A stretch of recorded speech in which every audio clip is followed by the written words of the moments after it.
you want to be healthier, yet you just don't know what to do? All these shows telling you this and that, but nothing seems to work. Well, listen close. Golden State Media Concepts has got something great for you.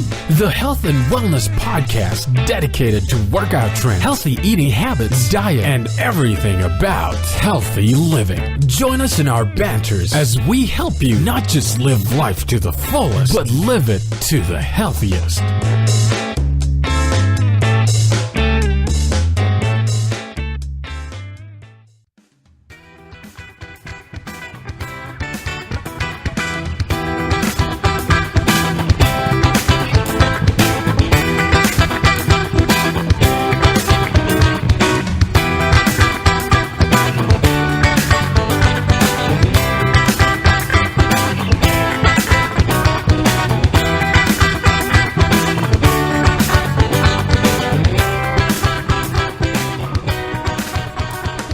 Hello and welcome to the GSMC Health and Wellness Podcast, brought to you by the GSMC Podcast Network. So you may have noticed a few changes here in the last few episodes.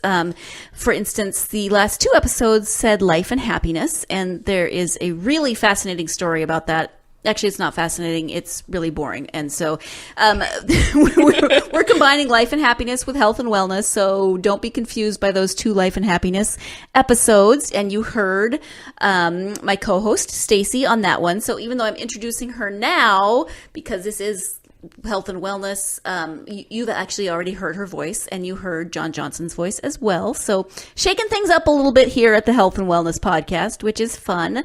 You don't have to just listen to my voice all the time, which I greatly appreciate. So hi, Stacy. How are you? Hi, I'm good. How are you? I'm well, thank you. Would you like to introduce what we are talking about today? Yes. So today's topic is shoulds, or rather how we I'm not going to say shouldn't do shoulds, but how it might be beneficial for your health, particularly mental and emotional health, to not focus so much on shoulds. Shoulds, that's a tricky one because there's so many things that we always think that we should do. You know, yes. Oh gosh, I should do that. Oh, I should go to the bank. Oh, I should clean the bathroom. Oh, I should. We say it a million times a day, and we probably don't even think about the fact that we are shoulding. Yes, and for me, especially, I always even should who I should be as a person, you know, that I should want this because this is what success looks like. And so I should be going after this or be going after this job. This is the sort of house and the sort of lifestyle I should be living. And it's like, okay, but wait, who said so? Why do I think that? Right. Where do the shoulds come from is a really good question. Some of them come from ourselves, you know, the voice in our head. Others come from social constructs that the world gives us. Right. You should be skinny. You should, you know, have flawless makeup all the time. Right. You always have to look perfect. Right. So actually on Psychology Today, they had this list of should bestsellers that I thought were pretty good because a lot of them I can relate to. So I'm just going to run through them and see if the listeners can also relate. So you should be grateful to be alive. You should forgive. You should be compassionate. You should meditate. You should give back. You should be able to do nothing. You should be productive. You should declutter. You should take more trips. You should appreciate what you have. You should spend more time with your kids. You should want to spend more time with your kids. You should have more fun. You should spend less time on technology. You should have more sex, and you should want to have more sex. You should laugh more. You should lose weight. You should exercise more. You should drink less. You should be happier. And now, this isn't to say that some of these aren't necessarily bad things.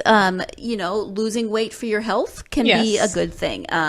Maybe spending less time on technology and more time with your family can be a good thing. But I think what we're going for here is that you should part of it. Or at least that this should. I know. Drinking game with should. But that you'd like it to be more of a want. This is actually something I really desire, that not I should want to spend more time with my kids, but actually I do actually want to spend more time with my kids. Not just because I feel I should, but that's something I really do want. Right. And I should want to have more sex. Is that because you think that you really, that would be beneficial to your life and your relationships? Right. Or is that because someone else wants to have more sex and is saying, well, you should want to have more sex because I want to have more sex? And there's this sort of idea of level, like, oh, such and such is the right amount of sex, or, you know, this idea that there's this sort of like straight path towards what you want to get to. And if you deviate from that path, then you're never going to get there. And so you have to follow these things and all these things you should do, almost like a to-do list or a checklist. Yeah. And if you don't do that, then somehow you don't fulfill yourself as a person. And that last one, you should be happier. That, well, apparently, you know, some people would think if I just check off all of these things on here, then I will be happy. Well, maybe you will, and maybe you won't. One of the ones that jumped out at me was you should meditate. Yes. Oh my gosh, yes. Things like that. The benefits of meditation, they are many and numerous. They can be very helpful to people, but things like you should meditate, you should journal, you should stretch more, you should XYZ. Yes. And people will say things like, well, it's only 15 minutes a day. If you add up the number of things people say you should do 15 minutes a day, it would add up to about 46 hours. Yes.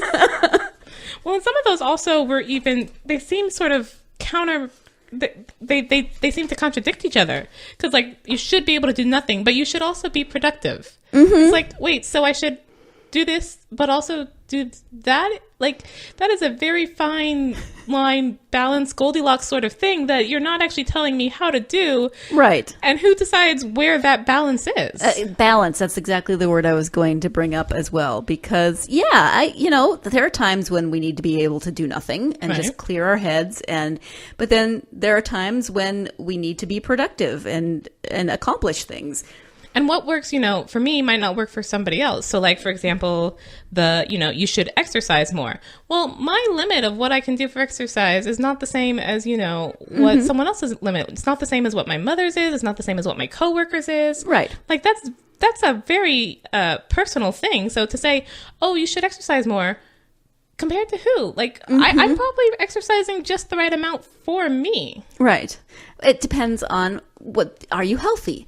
When you go to the doctor and they do blood tests, or blood work, are your numbers good? Is your cholesterol good? Is your A1C good? All of those things, because you can be a variety of weights and still be healthy. That's what we get. And actually, if you are a regular listener to this podcast, you might remember that I went on a little bit of a rant a couple of weeks ago on my last solo episode about nothing tastes as good as skinny feels. Oh, and I just lost it a little bit, and I won't do it again, I promise.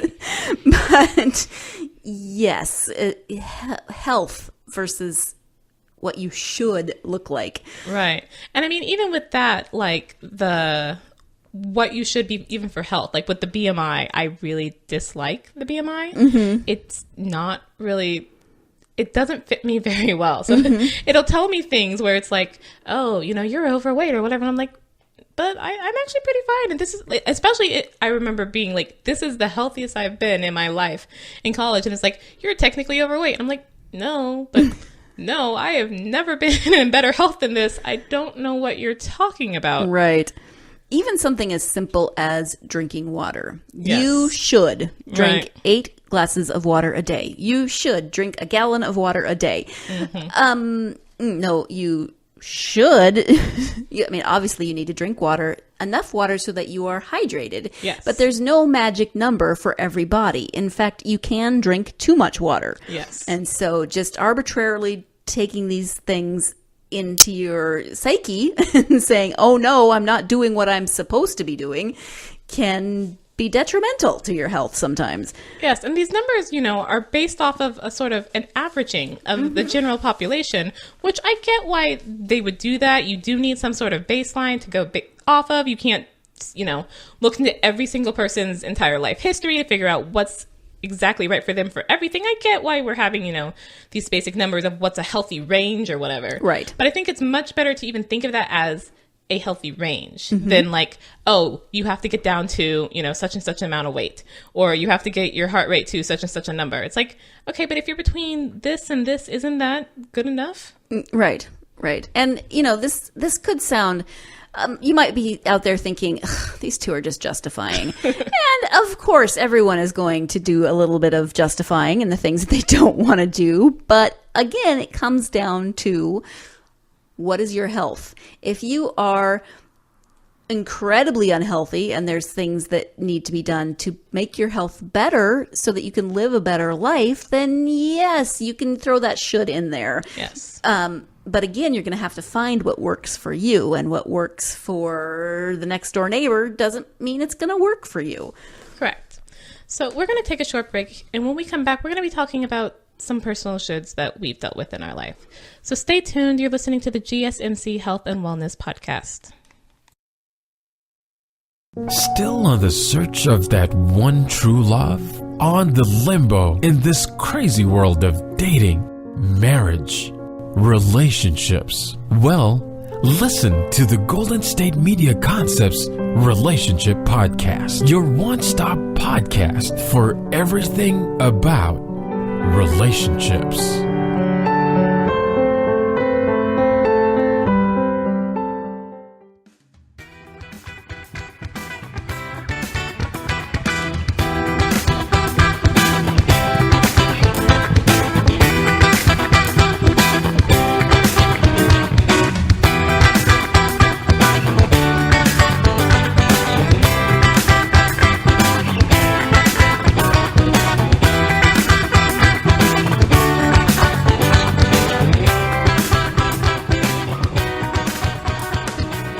Welcome back to the GSMC Health and Wellness Podcast.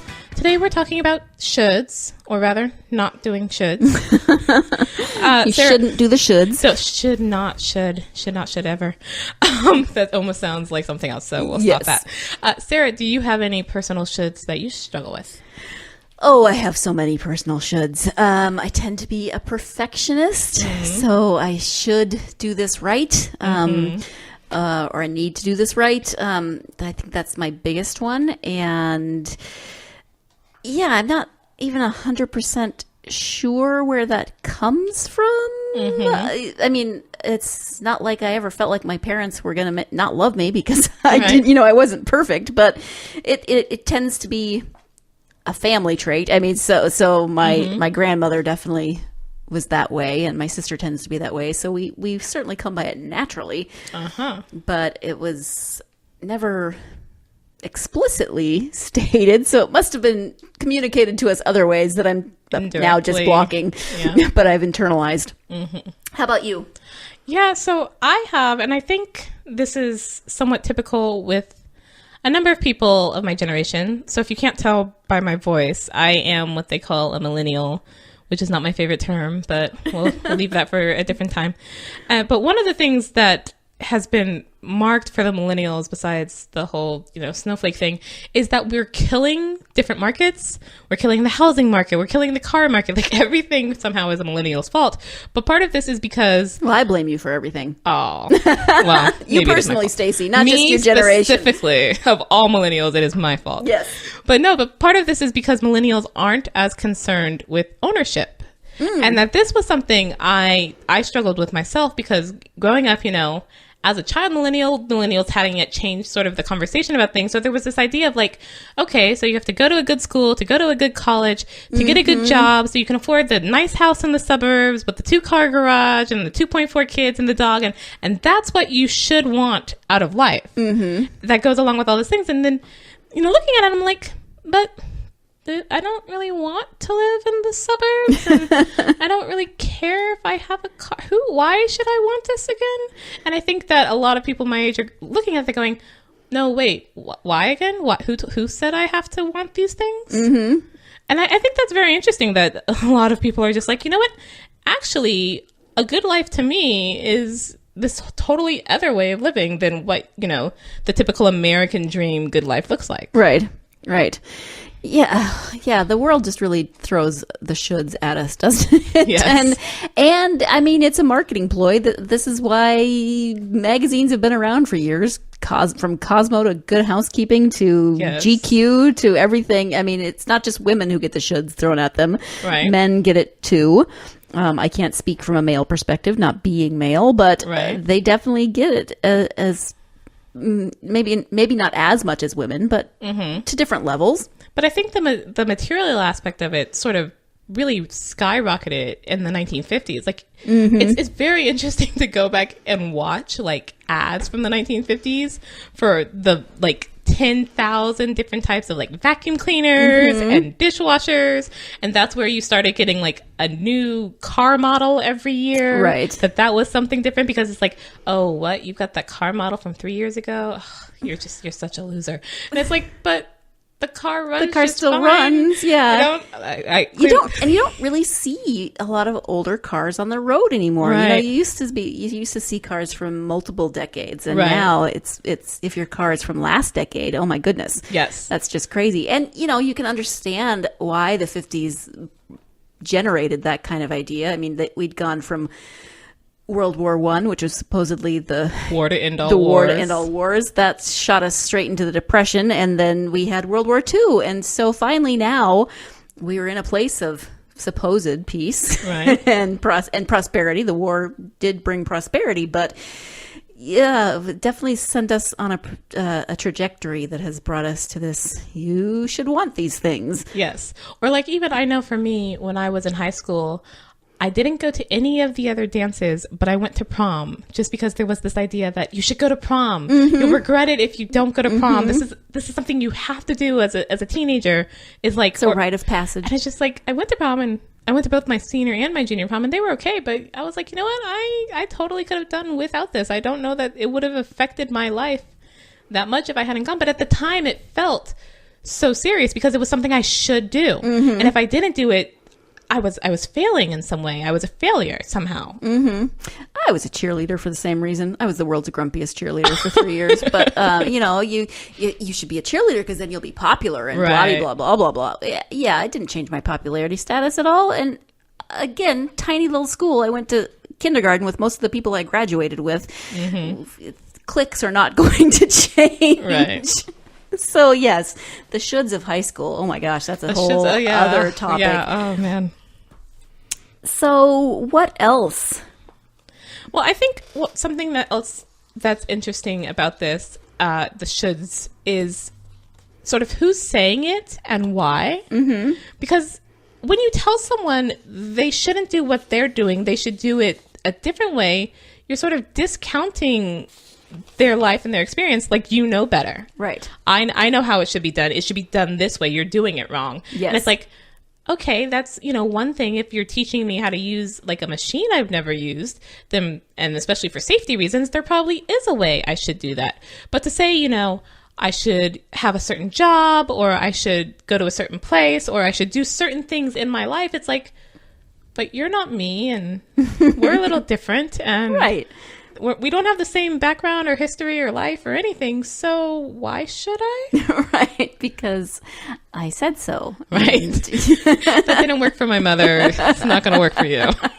Right. And what makes us, from the opposite standpoint, what makes us want to put our own values on people? We do it all the time, Yes. and sometimes we truly think we're being helpful. Oh, you should do this. And we Yes. might think it's a way of speaking, because words do have power. Yes. And so, oh, you should do this. What we mean is, I would love if you came to this class with me. I think you would enjoy it, and it's something we could do together. Like, Yes. like an exercise class or something. But when we say you should do this, it makes it sound like, because you should do this because you're not doing something right, or Yes. Like, I was very grateful that I was allowed to just totally pick whatever I wanted to study in college, because I totally did have friends who had the parental pressure of, yes, you have to do law or medicine, or, one of those big things. You should do that because that's the only way to a successful, high-paying career. Even if you hate law or medicine, you have to. Yeah. Because for some reason. And I just remember thinking, you know what? Even if this doesn't lead to like a 6-figure salary job, I am much happier right now than my classmates. And I imagine, given how much they absolutely hate what they're studying, I'm still going to be much happier in 10, 20 years. right. And do you really want a doctor who hates being a doctor?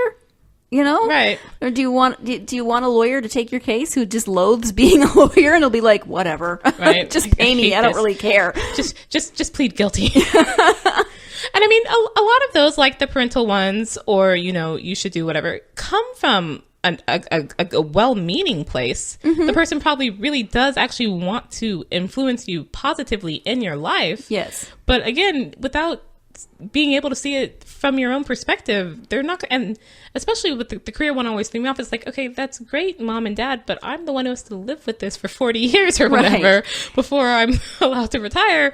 So I'm the one who has to do this every day, 9 to 5. Mm-hmm. And even if it's not about money, it can be about, well, you know, your father, your grandfather, and your great grandfather were all dentists, you know, or whatever it might be.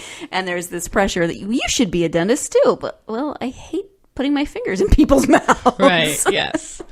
But I think it's also, I mean, we're not saying all shoulds are terrible, because, like, I really do think people should follow traffic laws and should stop at a red light. If everyone decided, you know what, I don't have to stop at a red light because that would be catastrophic and lead to some accidents and just craziness, anarchy. So we're not saying, you know, all shoulds are terrible. You should floss your teeth. You know? I mean, it's a good thing to do. Right. So not all shoulds, but sort of the arbitrarily imposed from the outside shoulds that don't seem personally connected to you. Those are at least to question those shoulds. Mm-hmm. So actually, we're going to take a short break here. And when we get back, we're going to give some tips on how to get over shoulding ourselves. You should tune in. All right, stay tuned. You're listening to the GSMC Health and Wellness Podcast. Tired of searching the vast jungle of podcasts? Now listen close and hear this out. There's a podcast network that covers just about everything that you've been searching. The Golden State Media Concepts Podcast Network is here. Nothing less than a podcast bliss with endless hours of podcast coverage. From news, sports, music, fashion, cooking, entertainment, fantasy, football, and so much more. So stop lurking around and go straight out to the Golden State Media Concepts Podcast Network. Guaranteed to fill that podcast itch. Whatever it may be. Visit us at www.gsmcpodcast.com. Follow us on Facebook and Twitter, and download us on iTunes, SoundCloud, and Google Play.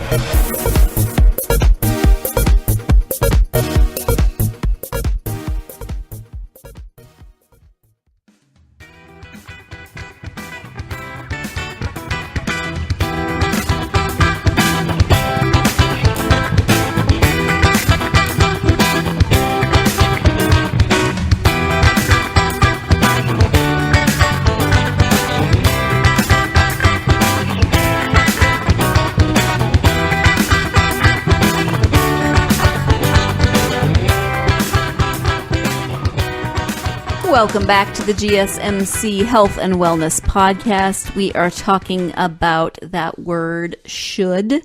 Has it lost all meaning for you at this point? Do you ever look at a word so long, Stacey, that it just sort of devolves and it doesn't look like a real thing? I do sometimes get to the point where I look at a word and I've seen it so much and I'm like, wait, is that how it's spelled? Exactly. Yes. So if you've heard the word should and it's just sort of not meaning anything to you right now, you're not alone. We've said it a lot. Please don't make this episode a drinking game because you'll all have alcohol poisoning. Right. And this is the Health and Wellness Podcast. So that's counterproductive to what we're trying to do. And then we would feel really guilty. We would. So what should we do about the shoulds? So there's some tips to help stop from shoulding. Shoulding is such a weird verb. I know. I don't think it's a real verb. It's a real verb, but you know, proper English or whatever. So you should speak proper English, Stacey. Says who? So, for example, when you start to think about doing something or to make a decision, ask yourself, am I doing this because I want to or because I feel I should? And I do that a lot with exercise. Just because I'm not a big fan of exercise, but even like the type of exercise, like, let me go run on the treadmill for 20 minutes. But why? Mm-hmm. Because I is running a form of exercise I actually enjoy? Right. Or is that just that I feel I should because running is cardio and I need a certain amount of cardio and running is the proper form for cardio? Like, or where did I get the idea that running was the one I needed? Right. Or I should do Zumba. And I'm not saying there's anything wrong with Zumba, but Right. you know, whatever fad there is, I should do that because everyone's doing it. It must be the best thing out there. Right. And then if it is something you think you should do, ask yourself, why do I think I should? Where did that belief come from? Like, it's one thing, and you mentioned it earlier, we often think these are our own beliefs, and yet they were somehow imposed on us, but it was so subtle and possibly not even meant to be that we don't notice it when it happens. And so it's just like, wait, I totally always thought this was the case, but why do I think that? And it's really hard to imagine, like, if there wasn't this outward imposition of beliefs on you, what would you believe? Because that's like your whole life. So Right. And it's go and almost imagine impossible to take out all of those factors. Nobody else on the planet.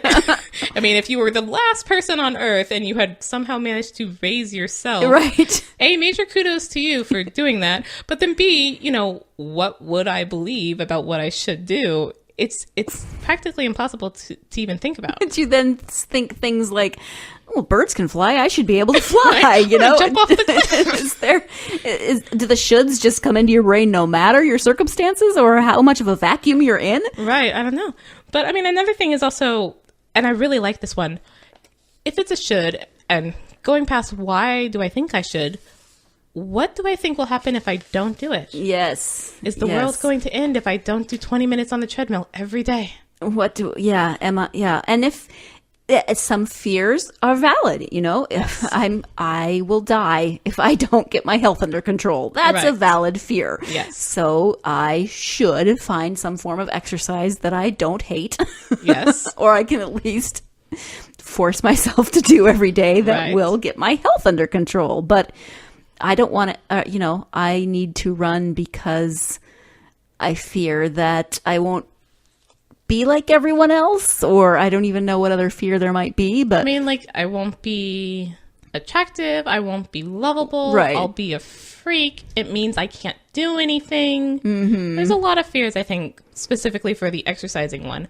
But just for all shoulds in general, they're coming based off of belief that I must do this in order to sort of keep this other terrible thing from happening. and it's often, as you said, you know, it's a lot of these shoulds stem from being unlovable. Yes. And poof, that's a whole other other podcast. Yes. But you know, not that you're gonna necessarily believe me when my 30-second spiel here, but you are lovable Yes. regardless of whether you run on the treadmill or not. Yes. So one of the tips they give to sort of get over this, because it is such an ingrained lifelong habit, is to just sort of set aside a regular period of should free time. And don't think that as you should set aside No, I was just thinking regular that. period of should free time. But if you find yourself wanting to try and get out of the habit of should, this is something that may work for some people. But so the should free time is where you don't think about shoulds, or, well, it's kind of hard not to think about shoulds. You Right. don't do shoulds. You only do what you want, even if what you want is actually nothing. Right. So, for instance, I take my book and I go to Starbucks and I get a coffee and I sit for whatever period of time. But for me, I know often in the back of my brain, I will be thinking, oh, I should be doing the dishes. I should be at home. I should be doing this. And so it's not easy. This should free time actually is it something that will take practice. Yes. Or like, even, you know, we've mentioned how we both love books and reading, but I have so many books on my bookshelves that I feel I need to read, that I should read, that I'll get to it and I'm like, okay, I have to spend all my free time reading because I have to get to these books. And so the idea of just sitting and doing nothing, even though there are definitely times where I'm like, I don't want to do anything. I don't even want to focus on this book to try and follow the storyline. But then I feel so guilty because my books just keep stacking up, and they become then less fun and more of a chore because they're now less something I picked for myself and a should. Right. Or you should read the classics. Yes. Well, I don't like Hemingway. It's not my cup of tea. Nothing against Hemingway or people who like to read him. Yes. He's a classic for a reason, but, Or like the latest bestseller. Everyone's reading this. You should read it. And then you get 30 pages in and it's just like, why? There was too much build up for this. What is, I don't understand where everyone sees it. But then you feel like if I don't read this, I'm going to use hip, but that's such a strange word. When it comes to books. I won't be with it, I won't be like everyone else. I'll be the strange outside freak. I won't be able to participate in those conversations because I haven't done what everyone else has done. When, probably not everyone else has done it. Yes, or even like the TV shows like This Is Us, or my friend was a big Downton Abbey fan, and she wanted me to watch Downton Abbey so we could talk about it, and I'm just like, but I'm okay with not watching Downton Abbey. So. I still want to watch Downton Abbey, actually. I just haven't gotten around to it. But I mean, I'm not someday. against Downton Abbey, but at the same time, like, to watch shows, to be able to have, like, the water cooler talk, which I'm not even sure there are still water coolers at work,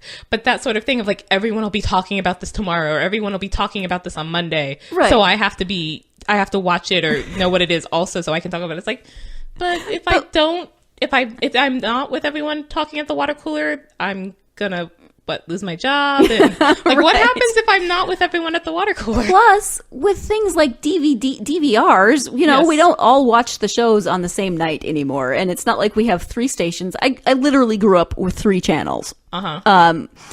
Didn't have cable. We had 3 channels. And so chances were good that other people in my tiny little hometown had seen the same program the night before because things were starting to come into play where you could record shows on your VCR. Right, on the VCR, but yes. Nowadays, it's not like everyone's watching the same thing at night. And I know that's not what this show is about, but it's relevant in terms of whatever you think everyone is doing. Right. It's probably not the case. It's actually probably technically impossible that everyone is doing it. Oh, the joy of absolutes.